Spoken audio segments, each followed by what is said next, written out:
What is up, everyone? Welcome back to my YouTube channel. Today we will be reacting to why Kimi Räikkönen will always be a legend. Now, if you know me and you have been on this channel for a while, yes, it gets really confusing when I talk about my favorites in F1, but you will know for sure that when I first got into F1, Kimi Räikkönen was my favorite driver.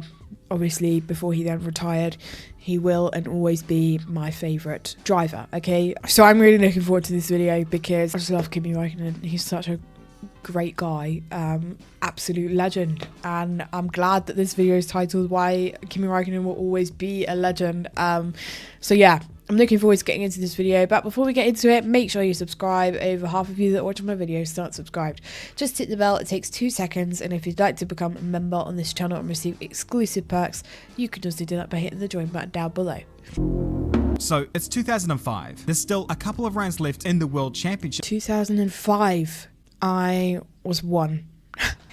Is already over, unless you are a Renault or McLaren employee, in which case the constructors title is still up for grabs. Alonso and Fisichella would do their utmost for Renault by finishing on the podium in this race, while one Pablo Montoya would do his utmost for McLaren by smashing into the wall like a fucking idiot. This wasn't ideal for McLaren, however their other driver was Kimi Räikkönen, and although he was starting the race from 17th on the grid, his performance in this race would certify him as an absolute bona fide forever legend, not just of Formula 1, but of all time in motor racing. Oh, okay. Give it to me. I'm so ready. He then made his way to Formula Renault in the UK in 1999 after Dave and Steve Robertson gave him enough coin to drag him out of karts. He wound up winning the Winter Series that year. Once the year 2000 came along and the world hadn't ended yet, Kimi competed in 2 racing series that year, Formula Renault UK and the Formula Renault Euro Cup. In the latter, he only partook in a couple of races, although he wound up winning both of them at Donington and Spa. And with that UK Championship, he would finish quite a way ahead of Ryan DL to take the title. So a pretty good start to his campaign, and his junior Formula plans for 2001 were God, he looks so young now.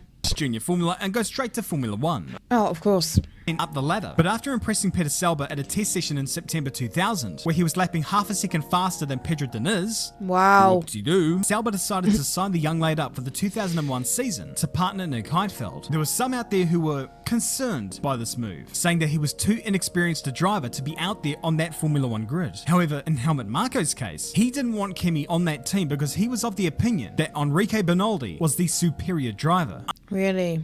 When Peter Selber told him to get lost, and the Bernoldi plans took an arrow to the knee. On that experience front though, the F1 Commission eventually voted Kimi into their little club and allowed him to race under a provisional license. He and Heidfeld would prove to be a good pairing, with both scoring points in the first round. His old footage is crazy. He's not even that old, but... He became famous for this cool, calm approach to racing, thus leading him to... Yeah, I love it. One of my favourite quotes from him is he said, "Oh, F1 is just more like a hobby for me." Oh, I love it.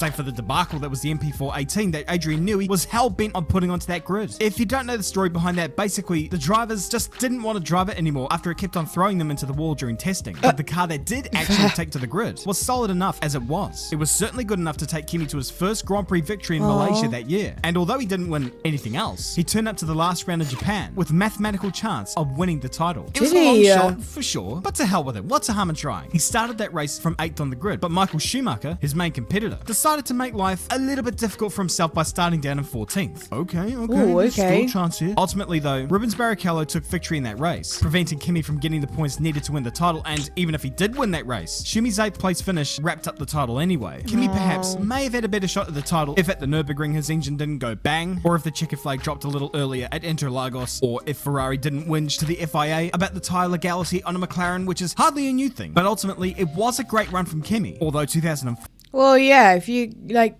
second in the championship to Schumacher, you're doing something right. Alright, the MP420 was much like Jeremy Clarkson's Mitsubishi Starion. It was mind-bogglingly fast, overtaking everything in existence right up until it died. Oh. Failures, which in turn influenced the outcome. The wheel just, like, flew off though. The 19 races that year regardless, he definitely had the speed to win that title. Raw speed, that is. Like, out-qualifying Alonso by half a second at Monaco kind of proved that. And his performance at Suzuka, which we'll get to later. But on the whole, fate intervened. As many would say, Kimi in this time was arguably the best driver in the world. Even with the likes of Michael Schumacher still fighting for world titles and the Lord of the Eyebrows making it... Lord of the Eyebrows!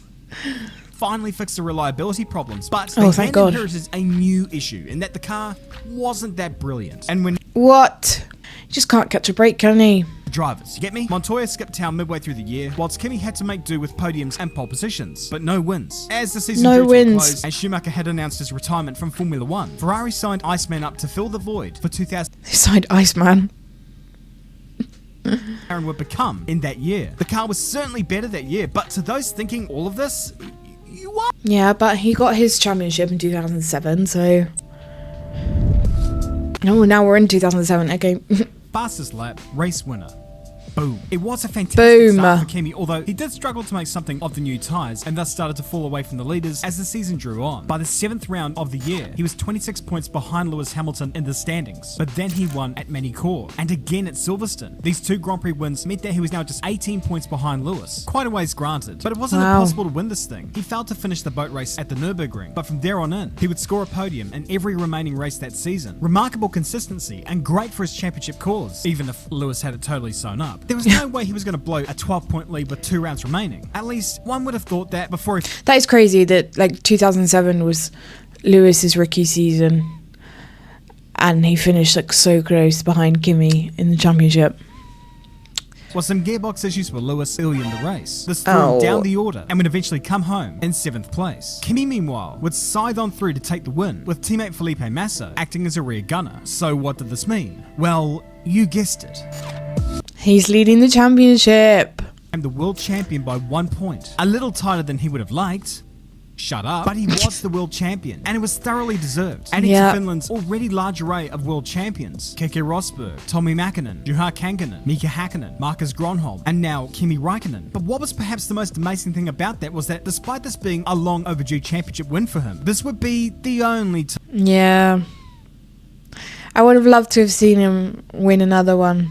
I must admit, it started well. After the 4th round in Spain, he was leading the title race by 9 points Wow. over Lewis and 11 points over his teammate. It was early days though, and eventually 2008 was Lewis's championship, wasn't it? some bad luck that year, including an exhaust failure at Manicourt and Lewis yeeting into him at Monte. Oh yeah, I've seen that clip so many times.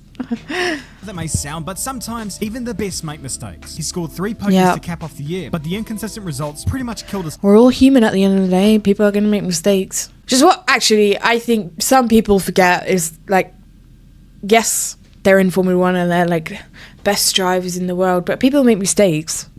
And I feel like people scrutinize drivers so much when they make one little mistake. I'm like, we're all human. Like, chill out. Would be teamed up with Romain Grosjean for his F1 return in 2012. If that year proved anything, it was that he still had it, and this was best exemplified at the final round in Abu Dhabi, where he knew what the f he was doing. And it's this kind of attitude that endeared him to the fans. That take no shit attitude, his calm demeanor, his Yeah. He was just so chill. question thrown his way. Kimmy, what happened? I spun.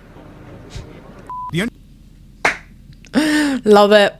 he would kick off 2013 remarkably well, winning the race in Melbourne with the fastest lap. However, despite finishing second 89 million times that year, things within the team weren't so hot. Oh, were F1 they not? drivers are already paid an absurd amount of money, but as part of Kimi's contract with Lotus, he would be paid 50,000 euros for every point that he scored. In the 2 years that he was there, he scored 390 points. Now, I ain't a mathematician, but when you add that up, Shut up.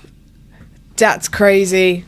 he wasn't being paid. There were also other internal problems, with verbal fits being flung around and the threat of Finland waging war I was going to say, because Lotus eventually shut down, so... with tension within the team, that he almost didn't bother racing in Abu Dhabi at all. And when he ended up retiring from that race, he just left. He just left. He claimed he missed the last 2 rounds due to back surgery, but who knows? Anyway, having left Enstone, he found his way back to Maranello, where Ferrari gave Felipe Massa the old heave-ho, and looking to reignite the success they had before with Iceman, Fernando Alonso and Kimi Räikkönen teamed up at Ferrari. Oh boy, that's Look at them. tantalizing.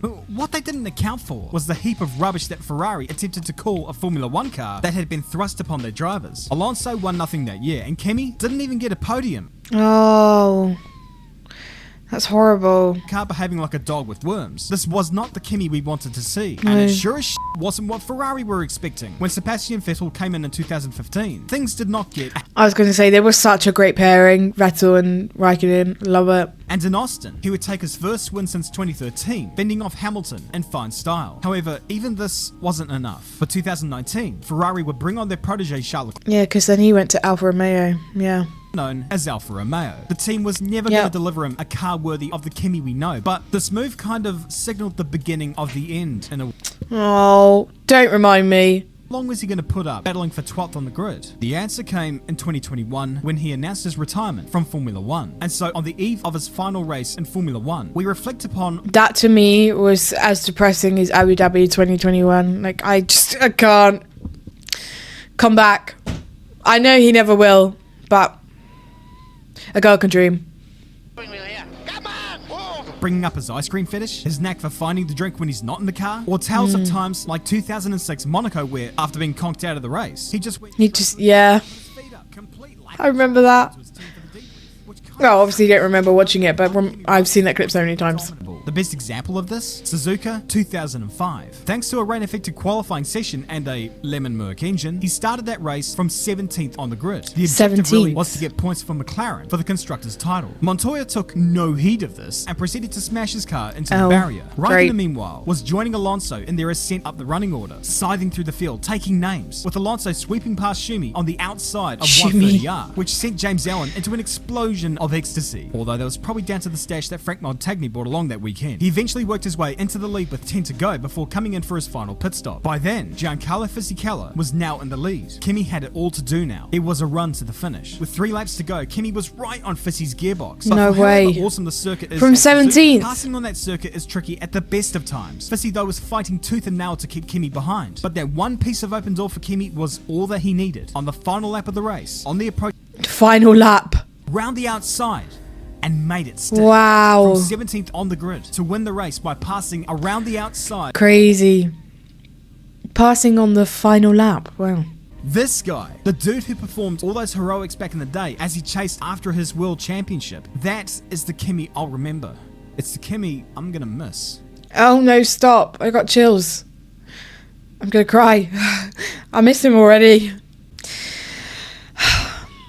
I miss him. Come back, Kimi. Oh, I know he'll never come back. Like, he just... Yeah. If there's one guy that's never going to come back to Formula 1, it will be Kimi Raikkonen. Like, but yeah, that was a good video because obviously I knew that he won his championship in 2007.